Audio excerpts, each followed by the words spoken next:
Viewers, আসসালামু আলাইকুম। কেমন আছেন? আশা করি সবাই ভালো আছেন। তো আজকে আমি দেখাতে চলেছি, যদি আপনাদের গাড়িতে অর্থাৎ চালান হয়ে থাকে বা পেমেন্ট হয়ে থাকে অর্থাৎ ট্রাফিক ফাইন হয়ে থাকে, সেটা কি করে দেখবেন বাস্তবে আপনার গাড়িতে চালান হয়েছে কি হয়নি, বা কেউ আপনার গাড়িতে নিয়ে গেছে, সেই গাড়িতে চালান হয়ে গেছে, এমন হয়ে গেছে। তো সেটা বাস্তবে চালান হয়েছে বা কত টাকা হয়েছে বা চালান হয়নি, কি করে দেখবেন, সেই প্রসেসটা আজকে আমি এই ভিডিওটার মাধ্যমে আমি তুলে ধরতে চলেছি। তো চলেন শুরু করা যাক আমাদের এই ভিডিওটি। এর জন্য সর্বপ্রথমে আপনি যে কোনো গুগল ক্রোম বা ক্রোম ব্রাউজার, যে কোনো একটি ব্রাউজারকে বেছে নেবেন। তার মধ্যে ওখানে লিখবেন চালান পেমেন্ট, এই বালানটা লিখবেন, চালান পেমেন্ট লিখে সার্চ করবেন। যখনই চালান পেমেন্ট লিখে সার্চ করবেন, এখানে দেখতে পাচ্ছেন ই চালান বলে একটা অপশান আসছে।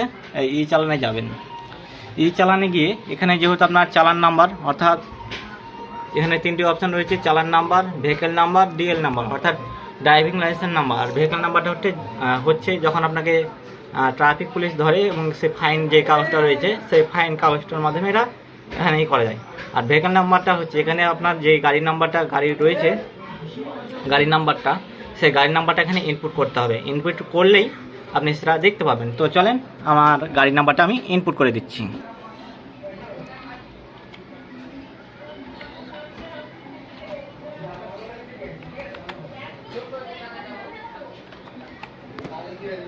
তো ইনপুট করার পরে দেখতে পাচ্ছেন আমি এই ক্যাপচারটা এখানে আবার ইনপুট করে দিচ্ছি।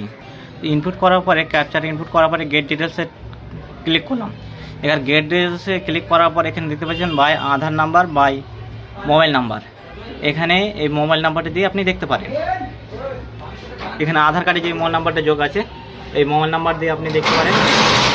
অথবা বা এখানে দেখতে পাচ্ছেন by mobile number register vacant.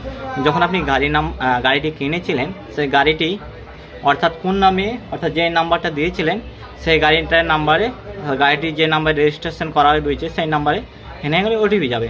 তো এখানে আমি যে কোনো একটা অপশান সিলেক্ট করতে পারেন, তো সেই গাড়ির নাম্বার বা অথবা আপনার আধার কার্ডে বসা মোবাইল নাম্বার। তো আমি মোবাইল নাম্বারে করে দিলাম। করে দেওয়ার পরে এখানে দেখতে পাচ্ছেন গেট সেন্ড ওটিপিতে ক্লিক করবেন। সেন্ড ওটিপিতে ক্লিক করলে আপনার এখানে ওটিপিটা ইনপুট করতে হবে এবং ওটিপিটা ইনপুট করে ভেরিফাই ওটিপি করবেন। ভেরিফাই ওটিপি করলে আপনার সেই ডিটেলসটা দেখাবে।